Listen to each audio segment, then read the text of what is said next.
Hello అందరికీ welcome back to my channel. ఇవాళ అయితే ఫస్ట్ టైం వీడియో తీస్తున్నాను అనమాట. ఈ చింత చిగురు పచ్చడి అయితే చేస్తున్నాను.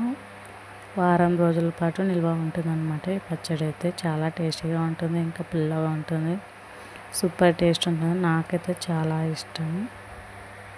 ఎంతో ఈజీగా ఉంటుంది ఈ పచ్చడి అయితే 5 నిమిషాల్లో చేసుకోవచ్చు. ఇంకా ప్రాసెస్ అయితే చెప్తాను. ఫస్ట్ అయితే మనం ఒక బౌల్ పెట్టుకొని ఆయిల్ వేసుకోవాలి. ఇంకా ఆయిల్ వేసుకున్న తర్వాత ఆయిల్ వేడెక్కిన తర్వాత ఇంకా జీలకర్ర ఆవాలు అయితే వేసుకున్న తర్వాత కరివేపాకు కూడా కొద్దిగా వేసుకోవాలి.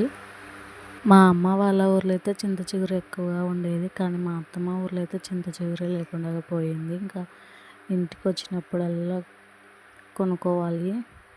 అక్కడైతే ఇంటి దగ్గరే ఉంటుంది కాబట్టి ఇంకా చెట్టు ఎక్కైతే కోసుకొని వస్తుంది. మా అమ్మ ఇక్కడైతే వచ్చినప్పుడల్లా కొనుక్కొని తీసుకోవాల్సిందే. కరివేపాకు ఫ్రై అయిన తర్వాత ఉల్లిపాయ ముక్కలు అయితే వేసుకొని వేయించుకోవాలి బ్రౌన్ కలర్ వచ్చేంత వరకు.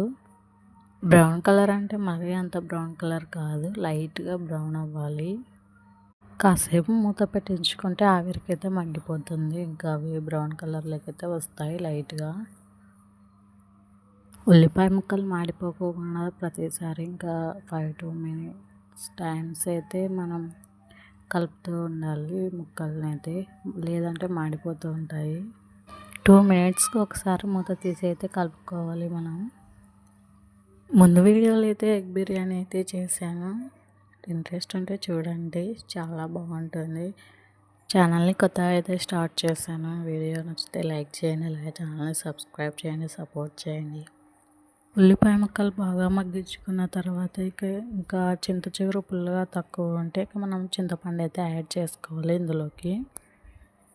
చింతపండు యాడ్ చేసుకోవడం వల్ల చింత చిగురు పుల్లగా ఉండదు కాబట్టి ఇంకా చింతపండు వేసుకుంటే పుల్లగా వస్తుంది కాబట్టి ఇంకా సరిపోతుంది. మరీ చింతపండు ఎక్కువగా వేసుకోకూడదు, లైట్గా అయితే వేసుకోవాలి మనకి చిగురికి సరిపోయేంత. చింతపండు యాడ్ చేసుకొని కలిపేసుకొని ఇంకా చింత చిగురు అయితే వేసుకొని కలుపుకోవాలి. ఈ కర్రీలోకి అయితే అసలు వాటర్ అవి వేయకూడదు, మనం చట్నీ కాబట్టి చేసుకునేది. చింత చిగురు అంతా కలుపుకోవాలి, బాగా మగ్గేంత వరకు మనం కలుపుతూనే ఉండాలి, లేదంటే మాడిపోతూ ఉంటుంది. ఇంకా కలుపుకొని మూత పెట్టేసుకొని కాసేపు అయితే మగ్గించుకోవాలి. మగ్గించుకున్న తర్వాత ఇలాగైతే వస్తుంది.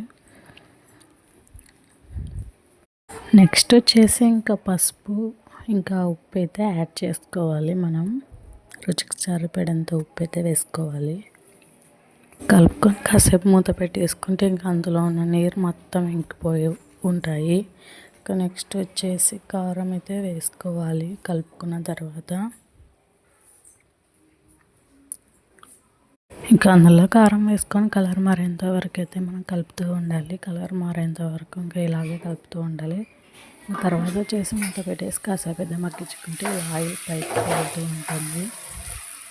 అలా ఆయిల్ పైకి వచ్చేంత వరకు మనం కలుపుతూ ఉండాలి మగ్గించుకున్న తర్వాత. నెక్స్ట్ వచ్చేసి మనం మిక్సీ అయితే పట్టుకోవచ్చు, లేదా రోడ్లో అయినా దంచుకోవచ్చు. మాకు రోడ్ లేదు కాబట్టి ఇంకా మిక్సీ అయితే పట్టేసుకుంటున్నాను.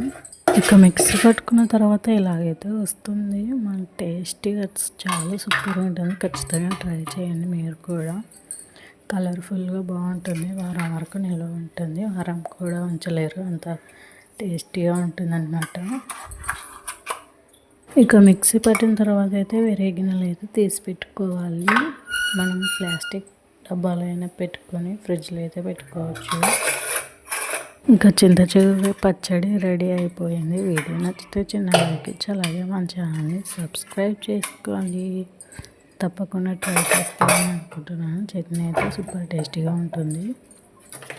వీడియో నచ్చితే like and subscribe. Bye friends, I love you all. Thanks for watching.